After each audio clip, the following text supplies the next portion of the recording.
اعوذ باللہ من الشیطان اللعین الرجیم بسم اللہ الرحمن الرحیم الحمد للہ رب العالمین والصلاة والسلام علی سیدنا وشفیع ذنوبنا وطبیب نفوسنا وحبیب قلوبنا ومولانا ومولا الثقلین وجد الحسن والحسین ابی القاسم محمد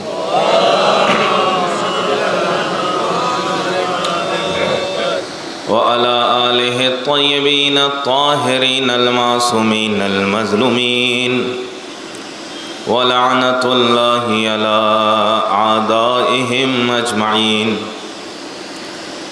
اما بعد فقد قال اللہ تبارک وتعالی فی القرآن المجید بسم اللہ الرحمن الرحیم وما ارسلناک الا رحمتا للعالمین صلوات پڑھیں محمد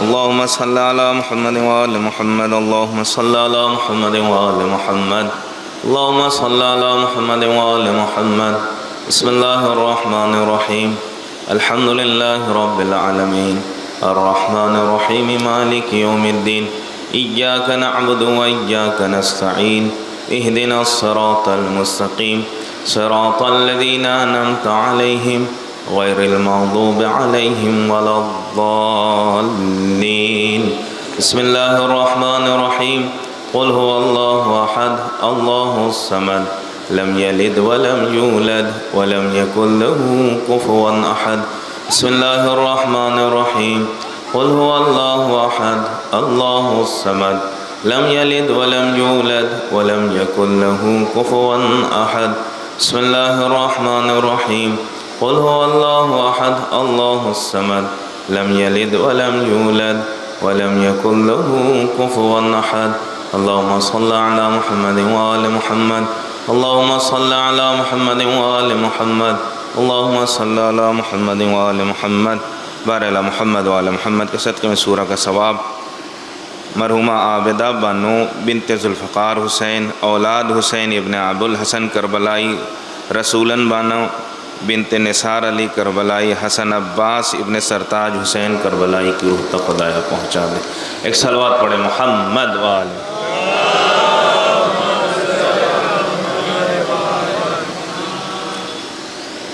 خدا کا جتنا بھی شکر ادا کیا جائے وہ کم ہے کہ اس نے ایک موقع ایسا فراہم کیا کہ جس کی وجہ سے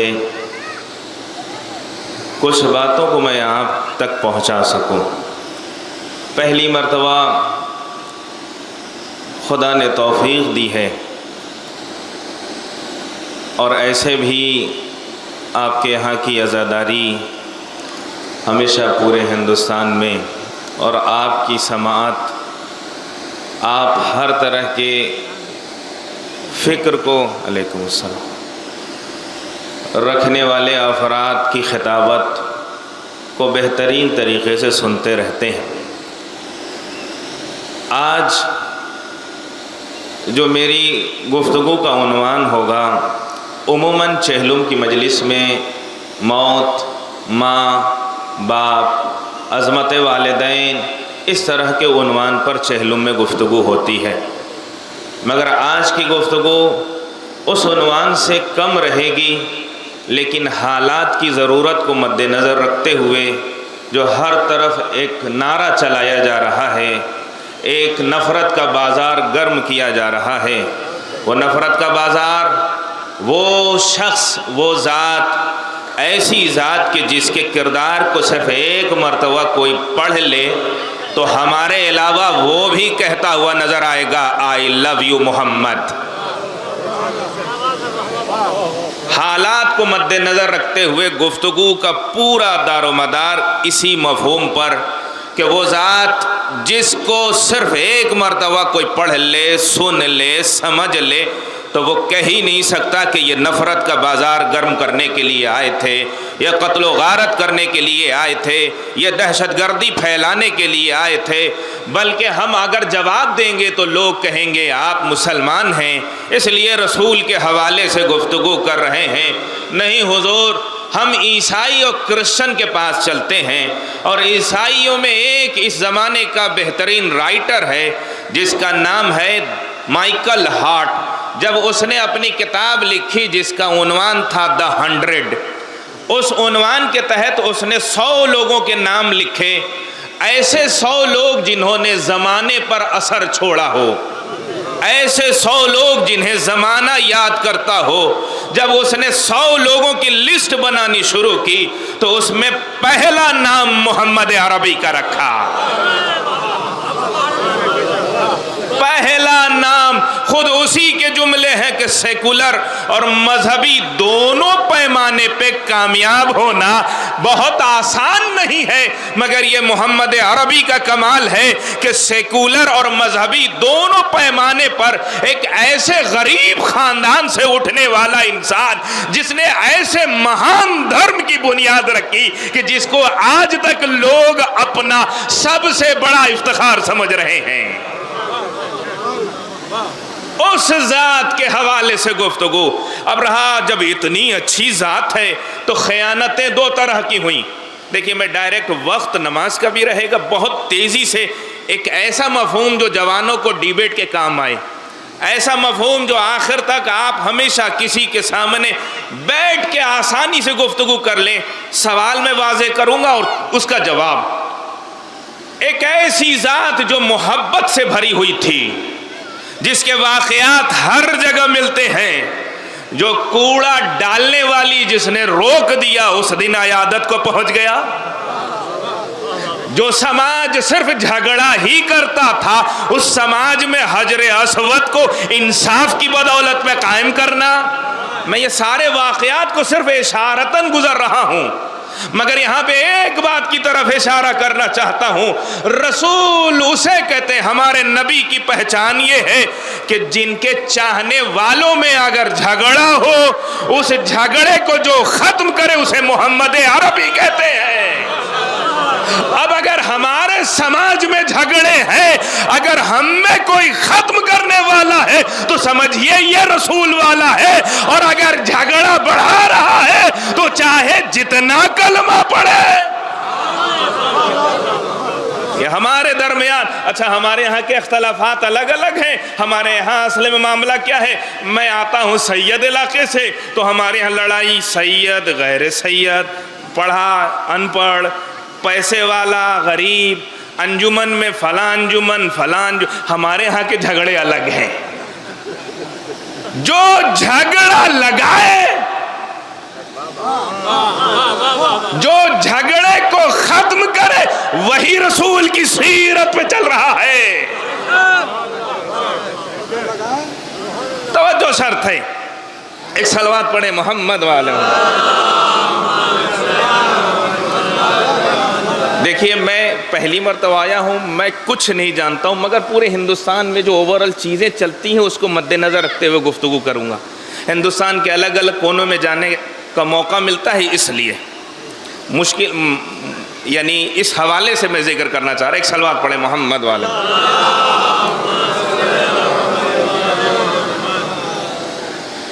رسول خدا کی ذات میں 2 طرح کی خیانت، ایک ان لوگوں نے کی کہ جو رسول کو کبھی پڑھا ہی نہیں، کسی کی سنی سنائی پر بات سمجھ لی اور اس کے بعد الزام لگاتے رہے کہ یہ دہشت گرد والا، یہ نفرت والا دین لے کر آئے، یہ مار کاٹ والا دین لے کر آئے۔ انہوں نے جان بوجھ کر خیانتیں کی ہیں، جان بوجھ کر۔ اور دوسری طرف سے کچھ ہماری طرف سے بھولے بھالے مسلمان جنہوں نے ان کے دیے ہوئے پیسے پر رنگیلا رسول لکھ دیا، کیا بات ہے، ان کے دیے ہوئے پیسے پر رنگیلا رسول لکھ دیا، جس کی بنیاد پر وہ رسول جسے پوری دنیا آئیڈیل اور نمونے کے طور پر یاد کرتی، قرآن نے بھی کہا ہے لقد کان لکم فی رسول اللہ اسوۃ حسنہ، یہ رسول کی ذات، ان کی حیات، یہ ساری تمہارے لیے اسوہ حسنہ ہے، نمونہ عمل ہے،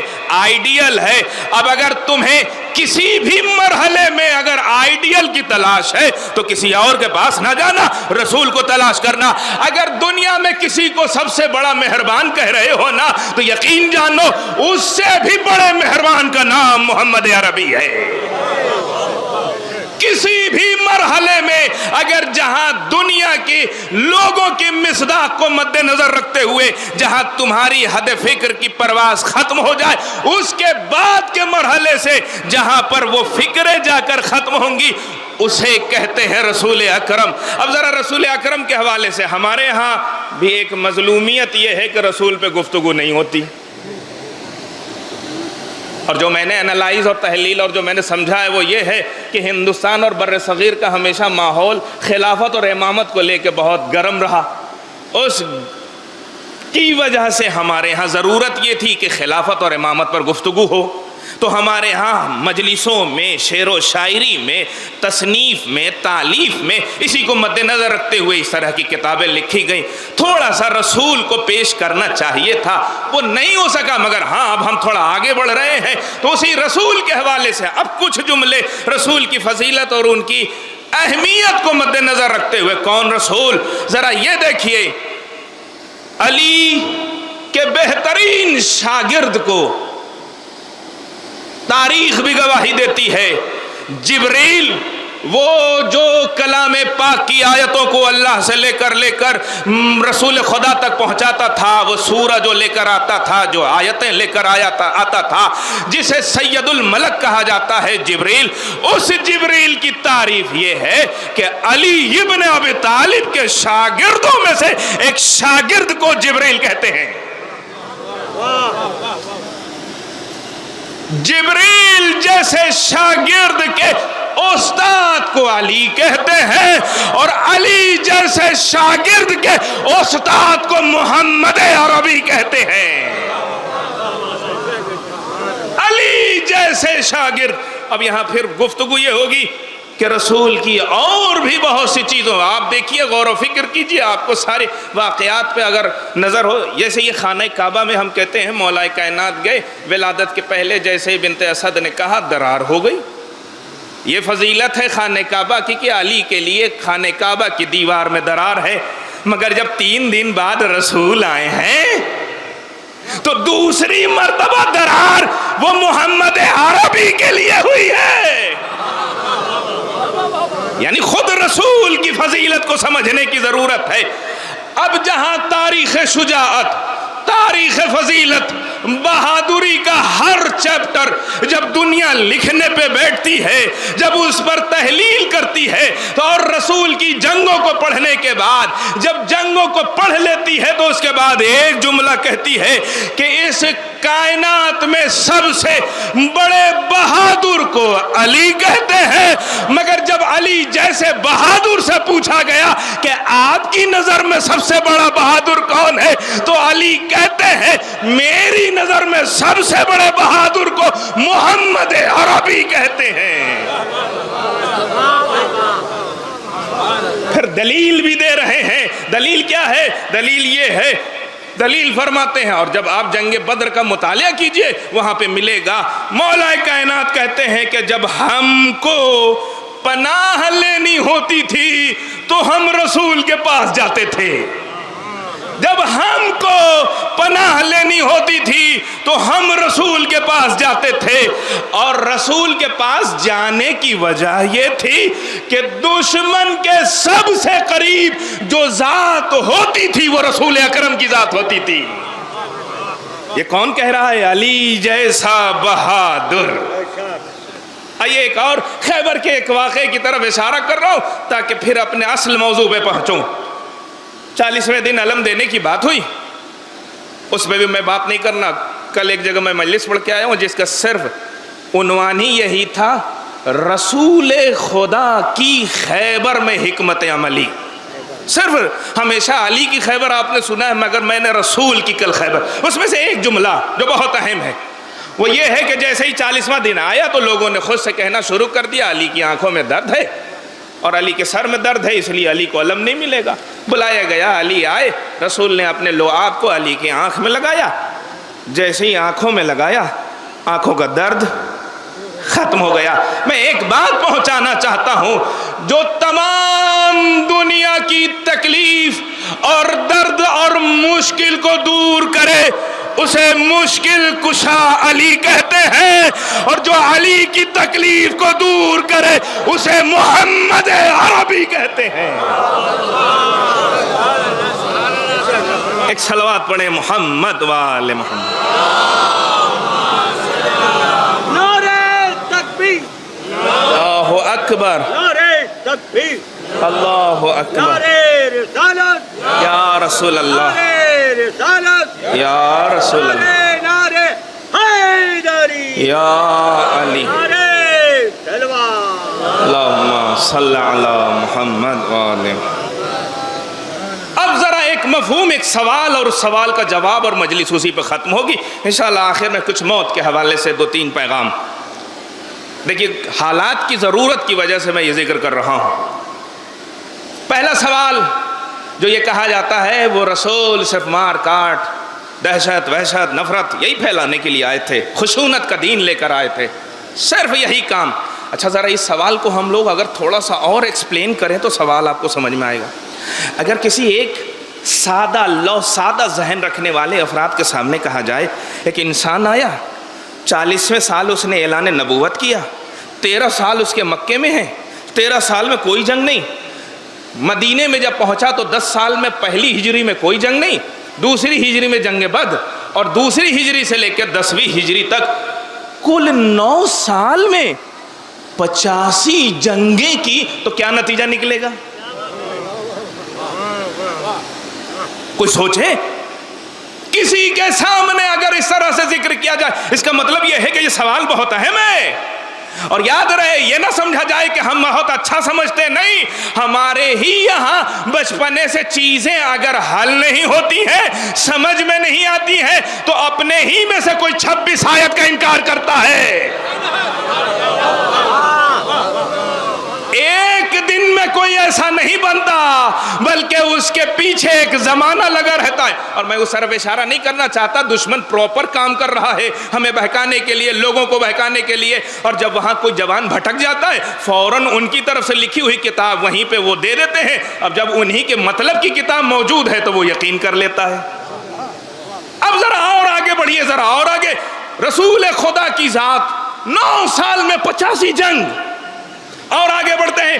اس کے بعد مولا کائنات، اب ذرا میں اپنے جوانوں اور اپنے لوگوں کے لیے میسج دینا چاہتا ہوں، یعنی اس بات کو سوال ذرا سا اور واضح کرنا چاہتا ہوں۔ مولا کائنات علی بن ابی طالب کی 4 سال 9 مہینے کی حکومت ہے، اس میں 3 جنگیں ہیں، اس میں سے ایک ہی جنگ 18 مہینہ۔ کیا لگتا ہے کہ یہ لوگ آئے ہیں صرف نفرت، جنگ، مار کاٹ، گردنیں اتارنے، یہی ہے نا؟ امام حسن کی طرف اگر آگے بڑھتے ہیں تو امام حسن کے 10 سال کی وہ زندگی ہے، وہ نہ کہا جا سکتا ہے کہ مکمل صلح ہے، اور یہ بھی نہیں کہا جا سکتا کہ مکمل جنگ ہے۔ پھر ایک آخری یعنی امام حسین کی جب بات آتی ہے تو ایک ہی عاشور کے دن 72 ان کی طرف سے شہید ہوئے ہیں، ادھر سے نہ جانے کتنے۔ اب اگر ایک عام آدمی کے سامنے جب یہ ذکر کیا جائے تو اس کا مطلب سادہ یہ سمجھایا جا رہا ہے یہ دین صرف مار کاٹ، گردنیں اتارنا، نفرت، لوگوں کو دوریاں اور ان کے درمیان وحشت ڈالنے کے لیے آیا ہے، یہی ہے نا؟ آئیے ذرا اس سوال کا جواب ہم تاریخ سے تلاش کرتے ہیں۔ سوال میں نے تھوڑا سا تیزی سے آپ کے سامنے ذکر کیا۔ سوال پوری دنیا، اور یہ ہر 6-7 مہینہ یا 2 سال 1.5 سال میں آپ دیکھیے گا ہمیشہ رسول کی توہین ہو جاتی ہے، وہ پلان میں ان کے ہوتا ہے۔ کبھی ہمیں بھی وہ پلان سمجھنا چاہیے کہ ہم کبھی کبھی دشمن کے سیٹ کی ہوئے پلان کا حصہ تو نہیں بن رہے ہیں۔ اس میں بھی 8ویں امام کی سیرت کو دیکھنے، میں اس طرف نہیں جاؤں گا، بس سوال اور سوال کا جواب یہ ہے کہ یہ جو سوال کا کیا جا رہا ہے کہ یہ 85 جنگ 9 سال، اب ایک عام انسان جو نظریہ لے رہا وہ یہ ہے کہ بس یہ مار کاٹ۔ آئیے ذرا اسی کی تحلیل کرتے ہیں۔ وہ رسول جب 40 سال میں اعلان کر رہے ہیں، 13 سال مکے میں ہے، 13 سال میں اعلان کے رسالت کے بعد 13 سال میں رسول اور اسلام کے ماننے والوں کو حتی دفاع کا بھی حق نہیں ہے۔ حتی دفاع کا بھی حق نہیں ہے، یعنی اگر ظلم ہو رہا ہے تو دفاع بھی نہیں کر سکتے، اس لیے کہ اسلام ابھی پھیلا نہیں ہے، مضبوط ہوا نہیں ہے، افراد کم ہیں اور مومن افراد بہت کم ہیں۔ جیسے وہ واقعہ خباب ابن ربط کا ملتا ہے۔ خباب ابن ربط کون ہے؟ رسول کے خاص صحابی ہیں، چاہنے والے۔ ایک ایسی عورت جو خدا کا انکار کرتی ہے، اس کے ہاں وہ کام کرتے ہیں، لوہار کا کام ہے ان کا۔ جب اس نے دیکھا کہ یہ اسلام قبول کر چکا ہے، سزا پہ سزا ہے، ہر طرح کے اس کو بدن کو آگ کے حوالے کیا جا رہا ہے۔ ایک مرتبہ رسول کے پاس ہے، یا نبی اللہ کچھ تو ہمارے لیے کیجئے۔ رسول کا جواب یہ ہے، دیکھو تم سے پہلے کی امتوں پہ بھی ظلم کیا گیا مگر انہوں نے صبر کیا۔ میں ان عورتوں اور ان لوگوں سے اور ان گھر میں نئی نئی آنے والی بہوؤں تک یہ میسج دینا چاہتا ہوں کہ پہلے ہی دن پورے سسرال پہ قبضہ نہیں ہوتا، صبر کو پہلے دکھانا پڑتا ہے۔ اس کا مطلب ہرگز یہ نہیں ہے کہ سسرال والے ظلم کریں، نہیں، صبر کا مطلب یہ ہے، اچھا تعریفیں بھی الگ الگ کی گئی ہیں۔ صبر کی بہترین آیت اللہ خامنائی کی نزدیک جو تعریف ہے وہ یہ ہے کہ تم بدلہ لے سکتے تھے مگر بدلہ نہ لو، اسے صبر کہتے ہیں۔ یعنی تم بدلہ لے سکتے، ہو سکتا ہے ساس سسر کا جواب دینے کی وجہ سے آگے زندگی خراب ہو جاتی، تھوڑا سا 2-4 سال ان کی چیزوں کو سمجھو، ان کے نظریے کو سمجھو، ان کی ہاں میں ہاں ملاؤ، انشاءاللہ 4-5 سال کے بعد دیکھنا پھر تمہاری ہی حکومت ہوگی، پھر تمہاری ہی حکومت۔ یہ رسول کی سیرت میں سمجھنے کی ضرورت ہے۔ رسول کے پاس ایک مرتبہ تو انتہا ہو گئی، خباب کے آنکھوں میں اس نے سیکچا، اس کے سر میں ڈال دیا۔ ایک مرتبہ رسول کے پاس ہے، یا نبی اللہ آپ تو کچھ کیجئے۔ رسول نے اس وقت دعا کے لیے ہاتھ اٹھائے ہیں، مگر مکے کے حالات، اب آپ بہت سے واقعات جو رسول کے صحابیوں کو ستایا گیا، ہر طرح کے ان کو تکلیف دی گئی ہے، وہ مکے کے حالات دیکھ سکتے ہیں۔ اب ذرا آئیے مدینہ، پہلا سال آ گیا مدینے میں، پہلی ہجری کوئی جنگ نہیں، دوسری ہجری میں اچھا یہ جو دشمن ہے نا، جو ہمارے خلاف پروپیگنڈا کرتے ہیں، وہ اپنا قصور کبھی نہیں بتاتے، وہ اپنا قصور کبھی نہیں بتاتے کہ کس وجہ سے جنگ بدر ہوئی۔ جنگ بدر کے لیے جو سورہ حج میں 39 نمبر آیت اور 40 نمبر جو آیت ہے، اس میں کیا اوزنا للذین یقاتلون بانہم ظلموا، پہلی مرتبہ مسلمانوں کو یہ اجازت اللہ دے رہا ہے، اب تمہیں اجازت دی جا رہی ہے کہ تم ان سے اپنا مقابلہ کرو، ان کے مقابلے میں کھڑے ہو جاؤ، قتال کے لیے آگے بڑھو۔ کیوں؟ اس لیے کہ تم پر ظلم کیا گیا ہے۔ یہ جنگ بدر کافروں سے یا اللہ کا انکار کرنے والوں سے رسول کی طرف سے پہل نہیں ہے، بلکہ جو انہوں نے کیا تھا اس کی وجہ سے ہے۔ اب شاید آپ کو سمجھ میں آ جائے، دشمن کی سیاست ہی یہی ہوتی ہے کہ جنگ میں وہ اپنے آپ کو مظلوم بتائے اور سامنے والے کو ظالم بتائے۔ اب سمجھ میں آیا 7 اکتوبر کے لیے کیا کہا گیا، ہم پر یہ فلسطینیوں نے ظلم کیا، بلکہ ہونا یہ چاہیے تھا کہ 70 سال سے جو تم نے ظلم کیا تھا اس کے بدلے میں یہ کام ہوا تھا، اس کے بدلے میں ہوا۔ مگر عجیب بات ہے، اچھا میں اس پہ بھی گفتگو نہیں کرنا، ایک جملہ کہنا چاہتا ہوں، ظالم بھی لوگوں کا ووٹ جیتنے کے لیے اپنے آپ کو مظلوم بتاتا ہے۔ یہ ظالم کی بھی عجیب سیاست ہے، توجہ شرط ہے۔ پھر دوسری آیت 40ویں آیت میں کیا ہوا، کیوں ان سے مقابلہ کرو، الذین اخرجوہم من دیارہم بغیر حق، اس لیے کہ یہ وہی لوگ ہیں جنہوں نے تمہارے گھروں سے بغیر کسی عذر کے، بغیر کسی وجہ کے تمہارے گھروں سے انہوں نے باہر نکال دیا۔ اس کا مطلب یہ ہے جنگ بدر اس لیے ہوئی کہ انہوں نے جو ظلم کیا تھا اس کے بدلے میں جنگ بدر ہو رہی ہے۔ اچھا کمال ہے، قرآن کی آیت کیا کہہ رہی ہے، کیوں؟ اس لیے کہ انہوں نے، دلیل اللہ دے رہا ہے، کہ تمہارے گھروں سے بغیر کسی وجہ کے انہوں نے نکال دیا، مگر تمہارا جرم کیا ہے؟ تمہارا جرم صرف یہ ہے الا ان یقولوا ربنا اللہ، تمہارا جرم صرف یہ ہے کہ تم یہ کہتے ہو کہ ہمارا رب صرف اللہ ہے، صرف ہمارا رب جو ہے وہ اللہ ہے۔ اس آیت کا مطلب سمجھ میں آیا کیا ہے؟ میں ایک ہندوستان کے ایک موومنٹ کی طرف اشارہ کرنا چاہتا ہوں، اور سمجھیے گا، ایک ابھیان 3-4 سال سے 5 سال سے چلایا جا رہا ہے لاؤڈ اسپیکر بند کرنے کا۔ اشارتاً عرض کر رہا ہوں، لاؤڈ اسپیکر بند کرنے کا ایک ابھیان چلایا جا رہا ہے، موومنٹ ہے، جہاں دیکھو وہ آوازیں بند کر دو۔ بھائی ہماری اذان سے کیا پرابلم ہے؟ ہماری اس اذان سے کیا پرابلم ہے؟ کبھی سوچئے کیا کیا ہے؟ یہ مسجد ہے نا، ایک پتلا دبلا انسان جیسے ہی اذان کا ٹائم ہوگا ایک کونے میں جا کر صرف کہے گا اللہ اکبر۔ کیوں یہ حکومتیں پریشان ہیں؟ کیا وجہ ہے؟ ارے پریشانی کی وجہ سمجھیے، پریشانی اس لیے ہے کہ کروڑوں ملینوں ڈالر اس لیے خرچ کیا جا رہا ہے کہ ہم جس چور کو اچھا کہہ دیں تم اسے اچھا مان لو، ہم جسے سپر پاور کہہ دیں تم اسے سپر پاور کہہ دو۔ مگر ایک پتلا دبلا انسان جب اکیلے میں کھڑے ہو کے کہتا ہے اللہ اکبر، اس کا مطلب یہ ہے تم جسے چاہو سپر پاور مانو، مگر میری نظر میں صرف اللہ ہی سپر پاور ہے، صرف اللہ۔ اب سمجھ میں آیا؟ یہ فلسطین کی جنگ ختم ہو جاتی، مگر ان کا قصور یہ ہے کہ انہوں نے اللہ کو اپنا رب مانا ہے، تو انہوں نے کہا تم مکان چاہو لے لو، اولادوں کو لے لو، ہر چیز برباد کر دو، مگر میرا خدا جو میرے ساتھ ہے اس کا ہم سودا نہیں کر سکتے۔ اب یہاں یہ بھی نتیجہ نکالنا چاہیے جو ہمارے معاشرے میں کہا جاتا ہے نا، مولانا ہمارے لیے دعا کر دیجئے کہ ہماری زندگی میں پریشانی نہ ہو۔ اما جب اللہ کو مانا ہے تو جو اللہ کے دشمن ہے وہ اللہ کے ماننے والوں کو چین سے رہنے نہیں دیں گے۔ تو جب مانا ہے تو آمادہ بھی رہو، تیاریاں بھی رکھو، تمہارے لیے بھی مشکلیں کھڑی کی جائیں گی، اس لیے کہ مانا خدا کو ہے۔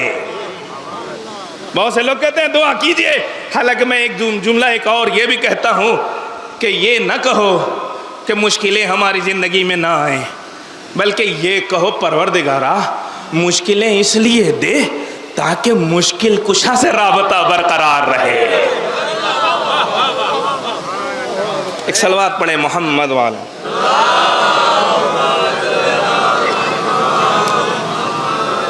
ہم نے رسول کو بھیجا نہیں مگر یہ کہ وہ رحمت للعالمین، رسول کی آنے کی وجہ پورے عالمین کے لیے وہ رحمت مہربان۔ سوال 85 جنگ صرف مار کاٹ، پہلی جنگ جنگ بدر۔ اب یہاں میں کچھ چیزوں کی طرف بہت تیزی سے اشارہ کرنا چاہتا ہوں۔ خیانت کی گئی ہے، مورخین نے، تاریخ لکھنے والوں نے، ہر طرح کے اسلام پہ نظر رکھنے والوں نے جان بوجھ کر ان نفر جو دشمن کے اعلی کار تھے انہوں نے خیانت کی۔ جہاں بھی لفظ جاہدہ آیا قرآن میں اس کا بھی ترجمہ جنگ کر دیا، جہاں قاتل آیا قتل آیا اس کا بھی ترجمہ جنگ کر دیا۔ جہاد دو طرح کا ہے، جہاد فی النفس بھی ہے، جہاد اکبر بھی ہے، جہاد اصغر بھی ہے، یہ سارے اشارے آپ سمجھ رہے ہیں، مگر ان لوگوں نے جان بوجھ کر خیانت کی۔ اب ذرا سمجھیے، جنگ کی تعریف، جنگ میں ایک اور فارسی سے جو ان لوگوں نے ترجمہ کیا، جو لوگ ایران گئے ہیں وہ اس بات کو جانتے ہیں کہ جب دو آپس میں وہاں بحث بھی کر لیتے ہیں نا تو آپس میں آگے کیا کہتے ہیں، آنہا دو نفر باہن جنگیدن، لڑ رہے ہیں، منہ سے صرف باتیں چل رہی ہیں، ادھر سے ادھر ہو رہی ہیں، مگر اس کو بھی لفظ جنگ سے تعبیر کیا۔ اور جب ان پڑھ تاریخ لکھنے والے نے جب لکھنا شروع کیا تو اس نے اس منہ بولی ہوئی دو لوگوں کی باتوں کو بھی جنگ سے تعبیر کر دیا، جنگ سے تعبیر کیا۔ ایک جنگ کا مطلب، اب آئیے ذرا ہم، آپ کے پاس گوگل کا زمانہ ہے جو میں پڑھ رہا ہوں، آپ گوگل پہ سرچ کر سکتے ہیں، دیکھیے وار کی ڈیفینیشن کیا ہے، جھڑپیں کسے کہتے ہیں، وار کسے کہتے ہیں، کانفلکٹ کیا ہے، یہ اسی طرح دیکھیے جب آپ جائیں گے اور پڑھیں گے اور اس کے اندر دیکھیں گے تو وار کی ڈیفینیشن اس زمانے کے کچھ لوگوں نے جو اپنے آپ کو سمجھدار سمجھتے ہیں، ان لوگوں نے جو وار کی ڈیفینیشن کی ہے اس میں انہوں نے کہا ہے کہ وار کی ڈیفینیشن یہ ہے کہ جس میں کم سے کم ادھر اور ادھر دونوں طرف کے ملا کے 1000 لوگ مارے جائیں، اسے وار اور جنگ کہا جائے گا۔ یہ ڈیفینیشن یاد رکھیے گا، اسی سے پورا کام ہے۔ ادھر اور ادھر دونوں طرف کے ملا کے اگر 1000 مارے جائیں تو اسے وار کہا جائے گا۔ صحیح بات ہے، ورنہ ہمارا پڑوسی ملک سے ہر 2 دن پہ جو ایک ادھر مارا گیا ادھر مارا گیا، مگر یہی اسلام کے خلاف والے لوگ ہوتے تو اسے بھی جنگ لکھتے، تو 70 سال میں نہ جانے اب تک کتنے جھڑپوں کو لوگ جنگ لکھ چکے ہوتے۔ اچھا عجیب کمال ہے، جب اپنی باتیں آتی ہیں، جب اپنی باری آتی ہے تو بہت محتاط رہتے ہیں، اور جب اسلام کی بات آتی ہے تو وہ لوگ نظریہ دینے لگتے ہیں جن کے پاس کوئی نظریہ نہیں ہوتا۔ اب ذرا غور کیجئے، وار کی تعریف کیا ہے؟ وار کی جس میں ادھر اور ادھر دونوں طرف سے کم 1000 لوگ مارے جائیں۔ بہت تیزی سے میں سفر طے کر رہا ہوں تاکہ ایک ایسا مفہوم جو تمام جوانوں کے کام آئے، جہاں اٹھنا بیٹھنا ہو وہ وہاں پہ آرام سے گفتگو کر سکیں۔ اب ذرا سمجھیے، میں یہاں پر پہلی تحقیق، جو لوگ بھی تحقیق کرنا چاہتے ہیں بہت سے کیے بھی ہوں گے، جب آپ تحقیق کرنے جائیں گے تو 85 جنگ پہلے ہی تحقیق کے مرحلے میں اس کا فیگر گھٹ کے ڈائریکٹ 79 ہو جائے گا، 6 کھوج ہی نہیں پائیں گے آپ۔ انہوں نے وار کی ڈیفینیشن کیا بتائی؟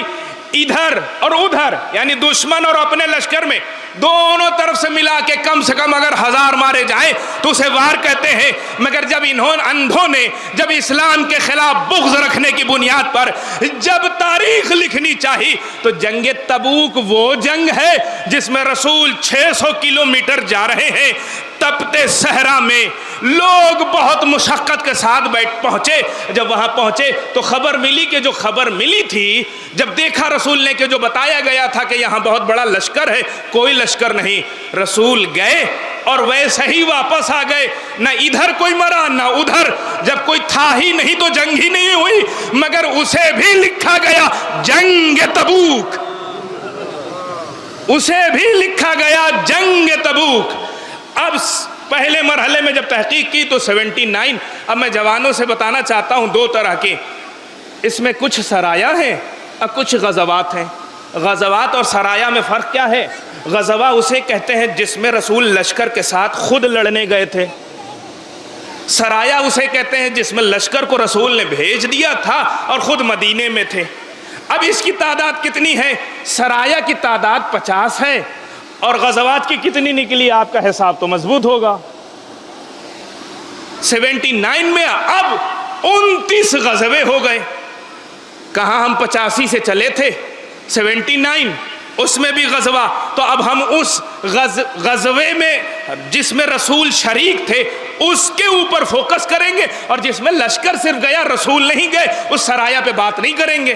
اب جب اس کے اندر بھی ہم گفتگو کرتے ہیں کہ کم سے کم ادھر یا ادھر ایک آدمی بھی مارا جائے، وہ کتنی جنگیں ہیں جس میں تلوار اٹھی، ادھر یا ادھر کوئی مرا ہو، تو جو 50 سرایا ہیں اس میں سے صرف 13 سرایا ایسے ہیں کہ جس میں تلوار اٹھی، ادھر یا ادھر سے کوئی 1-2 لوگ مرے ہیں۔ 13 ادھر سرایا میں، غزوات جو 29 ہیں اس میں سے تلوار اٹھی ہو، ادھر یا ادھر سے کوئی مرا ہو، اس میں کل 7 غزوے ہیں۔ 29 سے گھٹ کے 7 ہو گیا غزوہ، 50 سرایا سے گھٹ کے جس میں تلوار اٹھی، ادھر یا ادھر کوئی مرا ہو گیا کتنا؟ 13۔ کہاں چلے تھے 85 سے 79 پر آئے، اب آ کے نتیجہ کیا نکلا؟ جس میں تلوار اٹھی ادھر بھی کوئی مرا ادھر بھی کوئی مرا، تو کل 13 اور 7 کتنے ہوئے؟ اب اگر کسی سے کہیے کہ 9 سال میں اس نے 20 جنگیں ایسی کی جس میں ادھر ادھر 2-1 لوگ مارے گئے، پہلا جو ہم سوال تھا اس سوال اور اب کے سوال میں کتنا فرق آ گیا۔ اب لوگ کیا کہیں گے؟ ہاں ایک نارمل سی زندگی ہے، لوگوں نے آپس میں لڑائیاں کی ہوں گی، ادھر ادھر جنگ ہوئی اور اس میں یہ ہو گیا۔ میری گفتگو سرایا میں نہیں ہے، آئیے میں جنگوں کے اوپر جس میں خود رسول موجود تھے اس کی بات کرتے ہیں۔ وہ 7 جنگ، 7 غزوے جس میں ادھر ادھر لوگ مرے ہیں اور اس میں رسول موجود تھے۔ پہلی جنگ، میں بہت تیزی سے صرف تعداد ذکر کر رہا ہوں، جنگ بدر۔ جنگ بدر میں مسلمانوں کے حالات اچھے نہیں ہیں، ادھر گھوڑے بھی کم ہیں، اونٹ بھی کم ہے، تلوار بھی کم ہے، 313 افراد ہیں، ادھر 1000 کا لشکر ہے۔ مرنے والوں کی تعداد، ادھر سے مرنے والوں کی دشمنوں کی طرف سے 70، ادھر سے مرنے والوں کی 14۔ اس میں مولا کائنات نے 70 میں سے 35 اکیلے مارا تھا اور باقی 35 میں شریک بھی تھے۔ میں تیزی سے جنگ بدر، اب میں پھر سے وہ تعریف یاد کراتا ہوں۔ وار کی ڈیفینیشن کیا ہے؟ ادھر یا ادھر 1000 مل کے مارے۔ اسلام کی سب سے بڑی جنگ بدر، ادھر اور ادھر ملا کے کل 84 لوگ۔ اس کا مطلب یہ ہوا کہ ان کی تعریف کے اعتبار سے یہ بھی جنگ نہیں ہے، یہ بھی جنگ نہیں ہے۔ اچھا، جنگ بدر کے بعد جنگ احد، معاملہ برعکس ہے۔ مسلمانوں نے کچھ اس میں سستی کی تھی، اب معاملہ ریٹرن ہو گیا۔ 70 مسلمانوں میں مارے گئے اور ادھر سے جو مارے گئے وہ 23 لوگ مارے گئے۔ کتنا ہو گیا؟ 93۔ اب تعریف کے اعتبار سے جنگ احد بھی اسے جنگ نہیں کہا جا سکتا۔ اس کے بعد جنگ خندق میں ہوا کیا؟ جنگ خندق میں بہت تعداد مرنے والوں کی کم ہے۔ کیوں؟ اس لیے کہ ان لوگوں نے، یہاں پہ بھی لطف لیجئے گا، ایسے پلیئر کو اوپنر اتار دیا کہ جس کے بعد پوری ٹیم گر گئی۔ جو ایک ہی آدمی کو جس کے اوپر ناز تھا اسے ہی بھیجا، اسی کو علی نے ایسا مارا کہ معاملہ ہی ختم ہو گیا۔ اس میں مرنے والوں کی تعداد دونوں طرف سے 10 بھی نہیں ہے۔ کیا ہوا؟ ٹوٹل کتنے؟ یعنی اس جنگ کو بھی، جنگ خندق کو بھی ان کی تعریف کے اعتبار سے جنگ۔ آئیے جنگ خیبر، اس زمانے کے یہودی تو جنگ خیبر، اچھا عجیب معاملہ ہے، یہودی اپنا بیک گراؤنڈ، اپنا پرانا زمانہ بھول گئے ہیں۔ جائیے جنگ خیبر جب پڑھیے تو اس میں دیکھیے گا، جب رسول نے محاصرہ کر لیا، مرحب کو مار لیا، سب کچھ ہو گیا، تب وہاں ان لوگوں نے سیز فائر کی ڈیمانڈ کی ہے۔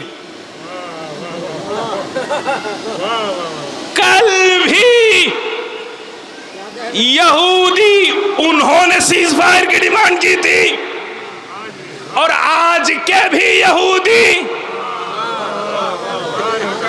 اور معلوم ہے اسرائیلیوں کے لیے تبرہ تھا خیبر میں اسرائیل۔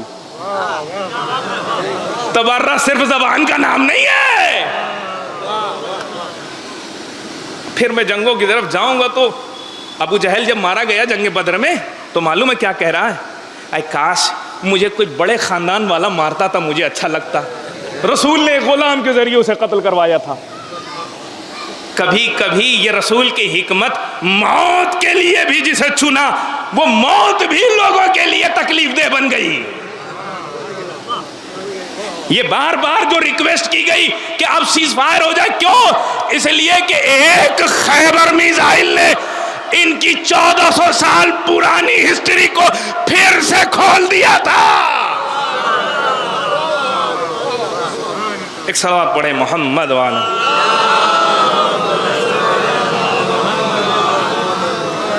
جنگ خیبر میں ہوا کیا؟ جنگ خیبر میں ٹوٹل 96 لوگ مرے ہیں، 93 اور 3۔ اس جنگ کو بھی جنگ نہیں کہا جا سکتا جو ان کی تعریف ہے۔ اس کے بعد ہنین میں 70 اور اس طرف سے 70 اور 15 ٹوٹل 85 لوگ ہو رہے ہیں، 100 کی بھی تعداد نہیں پہنچ رہی ہے۔ 5-7 غزوے ایسے ہیں جس میں رسول تھے، موجود تھے۔ غزوے تو 29 تھے، مگر جس میں تلوار اٹھی ادھر یا ادھر سے کوئی مرا ہو، اس میں کل 7 غزوے ہیں۔ 7 میں سے 5 کی ہم نے ایک سرسری طور پر ایک اس پہ غور و فکر کر لیا، مگر جب بات بنی نذیر سے آئی، ایک جنگ ہوئی ہے جنگ بنی نذیر، وہ بھی یہودیوں کا قبیلہ، اس میں تعداد کل 11 بتائی جاتی ہے، 7 اور 4 کا ریشو ہے۔ اسے بھی جنگ۔ اب آخری ہے جنگ بنی قریظہ۔ اس میں ہمارے ہاں کی روایت جو تحقیق والی ہے وہ الگ ہے، مگر جو پوری دنیا مانتی ہے اسے ذکر کر دیتے ہیں۔ ہوا کیا کہ 15 دن تک رسول نے جب محاصرہ کر لیا بنی قریظہ کے قلعے کو محاصرہ کر لیا، 15 دن کے بعد ان لوگوں نے سیز فائر کی ڈیمانڈ کی۔ جب سیز فائر کی بات آئی تو انہوں نے ایک شرط رکھی، شرط انہوں نے یہ رکھی کہ آپ کے لشکر میں ایک میرا چہیتا دوست ہے، وہ دوست جو بھی ہمارا فیصلہ کرے گا وہ ہم مانیں گے۔ جب اسے بلایا گیا، اس سے پوچھا گیا تم کیا فیصلہ کرنا چاہتے ہو؟ تو اس نے فیصلہ یہ کر دیا کہ ان کے جتنے بھی مرد ہیں ان کی گردنیں اڑا دی جائیں، عورتوں اور بچوں کو چھوڑ دیا جائے۔ تو تاریخ بتاتی ہے کہ 700 مرد کی گردنیں اڑا دی گئیں۔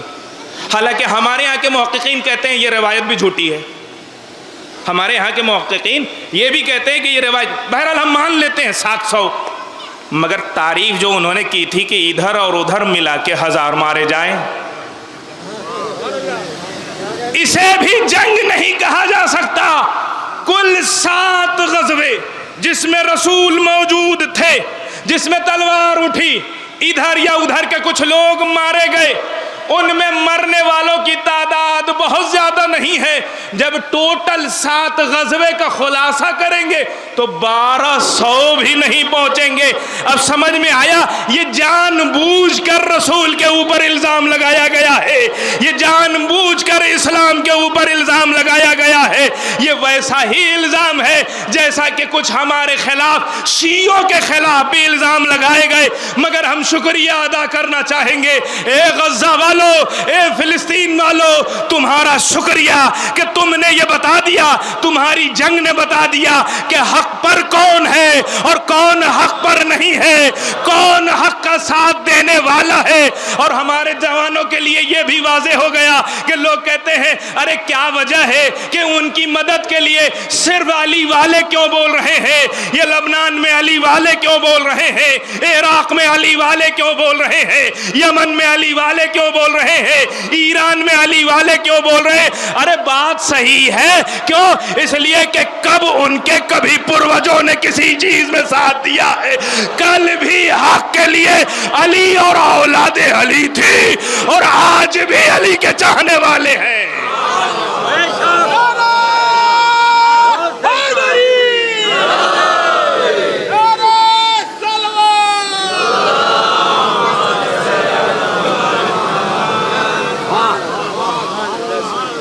اب بہت تیزی سے وقت اذان کا بھی بہت نزدیک آ گیا، بس تیزی سے ایک مکمل گفتگو ہو جائے۔ یہ نتیجہ کیا نکلا؟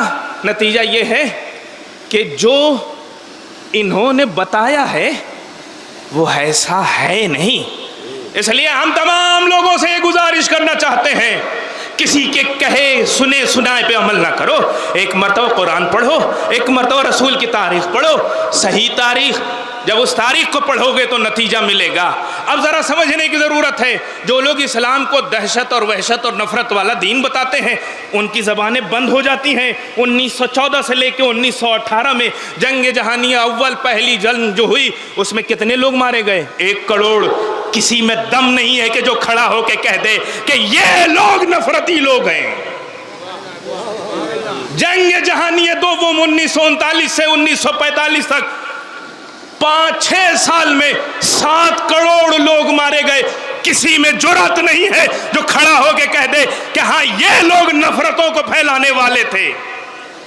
آئیے ذرا مذہب کے اعتبار سے، اور اسے سمجھنے کی ضرورت ہے، یہ جو ہمارے نوٹ کے اوپر ایک چکر بنا رہتا ہے نا، ہسٹری پڑھیے، لاکھوں لوگوں کو مارا ہے۔ کسی میں جرأت نہیں ہے جو کہہ دے، اگر تم مصنف ہو، اگر مؤلف ہو تو کم سے کم معتدل پسند تو رہو۔ یہ عجیب بات ہے کہ مسلمان کا ہر عمل تمہیں دہشت گردی کی طرف بتاتا ہے اور اپنا ہر دہشت گردانہ حملہ وہ اچھا لگتا ہے۔ اچھا، کل تک جو کہا جاتا تھا نا یہ ٹوپی والے ہی دہشت گرد ہوتے ہیں، میں پہلے بہت ناراض ہوتا تھا، مگر جب سے یہ 2 سال سے جنگ ہو رہی ہے نا تو بن گوئر کے سر میں نے دیکھا وہ یہ ریگولر ٹوپی لگی ہوئی ہے۔ بات صحیح ہے، ہاں اسرائیلی جو ٹوپی لگاتے ہیں نا، یہ ٹوپی لگانے والے پوری دنیا میں دہشت گرد کوئی ہے تو یہی اسرائیل کے لوگ ہیں۔ اب ذرا بہت تیزی سے اس مسئلے کو جب یہاں تک ہم پہنچے، اس کا مطلب یہ ہے کہ جان بوجھ کر ہمارے اوپر 2 سال سے 70,000 لوگ مار دیے گئے. ابھی تک یہ لوگ جو دم بھرتے ہیں نا کہ ہم حق کا ساتھ دینے والے, ابھی تک کانفلکٹ لکھ رہے ہیں, ابھی تک جھڑپیں لکھ رہے ہیں. اما جھڑپوں میں جو 70,000 لوگوں کو مار دے تو پھر جنگ میں کیا ہوگا؟ اس زمانے میں ساری چیزیں واضح ہو گئی ہیں. ہم کریں تو بہت اچھا کام ہے, مگر میرے مقابلے میں اگر اللہ رسول کے ماننے والے کریں تو وہ دہشت گردانہ معاملہ ہے. یہ بات میں نے ذکر کی. پورا ایک موضوع میں نے آپ کے سامنے کہ جان بوجھ کر یہ الزام لگایا گیا, مگر یاد رہے ظلم کسی کو چھپا نہیں سکتا. بہت کوشش کی جا رہی ہے. یہ 2 سال میں فلسطین کے اوپر جو ظلم ہوا اس نے ایسا عام کر دیا کہ اب اسرائیل اپنی وہ عزت بنا ہی نہیں پائے گا. اور یقیناً امام کے ظہور سے ہم نزدیک آ چکے ہیں. امام کا ظہور نزدیک سے نزدیک تر ہو چکا ہے. اپنے آپ کو تیار رکھا جائے, آمادہ کیا جائے. اور جب آمادہ ہم کریں گے تو ایک چیز ہماری آمادگی کے لیے جو بہت زیادہ روایتوں میں تاکید ہے وہ موت. اور موت کے لیے آمادہ کون رہتا ہے؟ جس کا معاملہ صاف ہو. اس بچے کی طرح ہے کہ جب اسکول میں اسے بلایا جاتا ہے, جب کلاس میں ٹیچر پوچھتا ہے یہ بتاؤ کس نے ہوم ورک کیا ہے, تو جو نہیں کیے رہتا وہ پیچھے چھپتا رہتا ہے. چاہتا ہے وہ استاد دیکھے نہیں, مگر جو کیے رہتا ہے سر میں حاضر ہوں میری کاپی لے لیجئے. موت کا بھی معاملہ ایسا ہی ہے. اور ہمیں تو اس لیے بھی آمادہ ہونا. دیکھیے 2-4 مصرے وہ پڑھنا بہت اچھا ہے. موت حیدر کے محبوں کو کہاں آتی ہے, یہ تو ترکیب ملاقات علی ہے, ورنہ موت حیدر کے. جب علی سے ملاقات کا نام ہی ہے موت, تو ہم میں سے کتنے لوگ جانے کے لیے تیار ہیں؟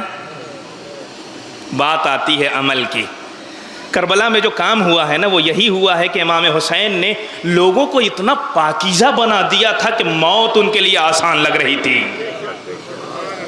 جب انسان پاکیزہ ہو جاتا ہے تو پھر یہ سوال, اور یاد رہے موت جب آتی ہے تو پھر ہمارا اختیار نہیں ہے کہ ہم کہیں 2 سال کے بچے کو اللہ نے اٹھا لیا, جوان بیٹے کو اٹھا لیا. ہماری ماں کو جب اس نے مناسب سمجھا اس نے لے لیا. ہمارا کام بس یہ ہے کہ اس کی اس مرضی پہ ہمیں بس راضی رہنا ہے اور کچھ نہیں.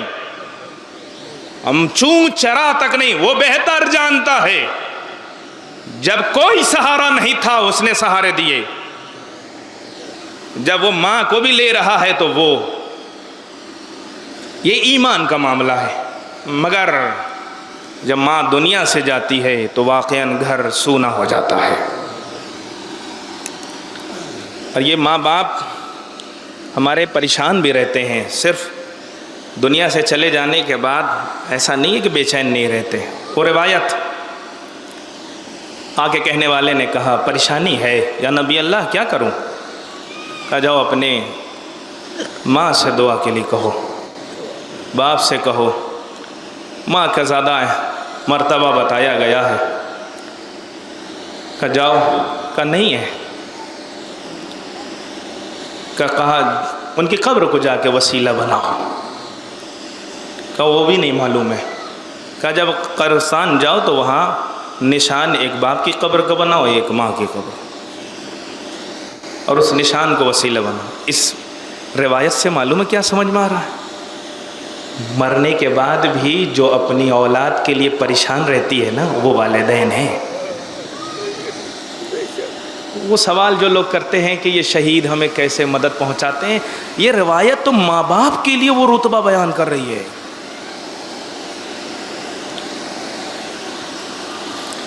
ماں باپ دنیا سے چلے جاتے ہیں. واقعاً موسیٰ جیسا نبی ماں کے جانے پہ وہ جب تھوڑے سے قدم ان کے, اس وقت خدا نے کیا کہا, اے موسیٰ سنبھل کے چلو, اب تمہاری ماں تمہارے لیے دعا کرنے والی اب زندہ نہیں ہے. جتنی بھی بڑی مصیبت آتی تھی انسان سہ لیتا ہے. جتنے بھی بڑے مصائب آتے ہیں اس لیے کہ کوئی ہے جو سر پہ ہاتھ رکھ دیتا ہے. صرف ان کا وجود ہمارے لیے نعمت ہے. وہ کچھ نہ بھی کریں, ہمیں معلوم نہیں کہ ماں باپ کے وجود کی وجہ سے کتنی بلائیں ٹل جاتی ہیں. جب ہم زیارتوں پہ جاتے ہیں تو وہاں سے نگ، وہاں سے خاک شفا، وہاں سے وہ کپڑا مس کر کے لاتے ہیں، اور کوئی اہم چیز اسے بہت اچھے سے طاق میں سجا کرتے ہیں. کہا کیوں؟ جب تک یہ رہے گا برکت رہے گی. یقین جانیے ماں باپ بھی ویسے ہی ہوتے ہیں، جب تک رہتے ہیں اپنے بچوں کے لیے رحمت رہتے ہیں.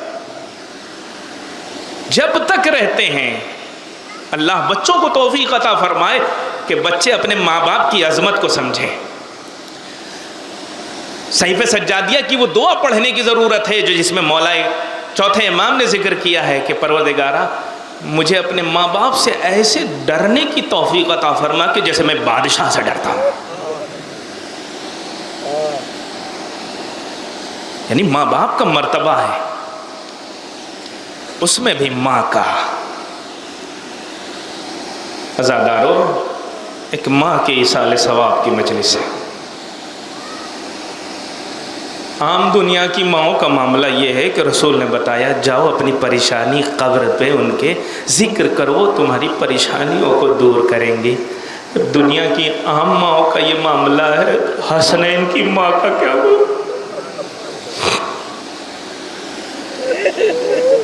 یہی وجہ ہے کہ جب 28 رجب کو حسین اپنی ماں کی لحد کے قریب پہنچے، اماں حسین جا رہا ہے. آواز کیا آئی؟ بیٹا جہاں جہاں تو جائے گا یہ دکھیاری ماں تمہارے ساتھ ساتھ آئے گی. ایک ماں نے وعدہ کیا تھا. اے عزادارو، جب یہ قافلہ 2 محرم کو کربلا پہنچا، رات کا سناٹا چھایا، اس تاریکی میں کسی کے رونے کی آواز آنے لگی. زینب بھائی کے پاس آئی، اے بھیا یہ پہلا دن ہے، کسی بیوی کے رونے کی آواز آ رہی ہے، دل بیٹھا جا رہا ہے. اے بھیا ارے جنگل بیابان ہے. ایک مرتبہ حسین زینب کے ساتھ اسی مقام پہ پہنچے جہاں سے رونے کی آواز آ رہی تھی. ایک مرتبہ حسین نے کہا اے بی بی آپ کون ہیں؟ ہم خود یہاں آئے ہوئے ہیں، ہمارا پہلا دن ہے، دل بیٹھا جا رہا ہے، آپ کے رونے کی وجہ کیا ہے؟ ایک مرتبہ جواب دیا، اے بیٹا ارے میں نے وعدہ کیا تھا جہاں جہاں تو جائے گا وہاں وہاں یہ دکھیاری ماں آئے گی. اجرکم اللہ. خدا کسی غم میں نہ رولائے سوائے غم حسین کے. ہاں زادارو، ایک وہ مقام آیا کہ جب حضرت عباس گھوڑے سے زمین پر آئے، حسین پہنچے. حسین کے کچھ فقرے تھے. جب حسین پہنچے ہیں نا، عباس کے سر کو زانو پہ رکھا. ایک مرتبہ عباس نے دیکھا آقا میں بہت خوش نصیب ہوں کہ جب میں گھوڑے سے زمین پر آیا مجھے آپ کا زانو میسر ہو گیا، مگر میں یہ سوچ رہا ہوں کہ جب کچھ لمحوں کے بعد آپ گھوڑے سے زمین پر آئیں گے ارے کوئی زانو دینے والا نہ ہوگا. عجب نہ ہو ایک دکھیاری ماں آواز دے رہی ہوگی، اے بیٹا ارے جب کوئی نہ ہوگا تو ایک دکھیاری ماں ہوگی جو اپنے دامن کو پھیلا کے کہہ رہی ہوگی آجا میرے حسین، میری گود میں آجا، آجا میرے حسین، میری آغوش میں آجا. ماں نے وعدہ کیا تھا ارے وقت شہادت تک وہ ماں اپنے بیٹے کے اس وعدے کو نبھاتی رہی. انا للہ و انا الیہ راجعون رضا بقضائہ و تسلیما لامرہ. پروردگار محمد و آل محمد کے صدقے میں اس عبادت کو قبول فرما. پروردگار جو پریشان حال ہیں ان کی پریشانیوں کو دور فرما. پروردگار مظلومین کی مدد فرما، ظالمین کو نصف و نابود کر دے. پروردگار ہمیں اتنی حیات دے کہ ہم اپنی آنکھوں سے بیت المقدس کو آزاد ہوتا ہوا دیکھیں. جن کے اصال ثواب کی مجلس سے ان کی مغفرت فرما، ان کے درجات کو بلند فرما، جوار معصومین میں جگہ عنایت فرما، پسماندگان کو صبر جمیل عطا فرما۔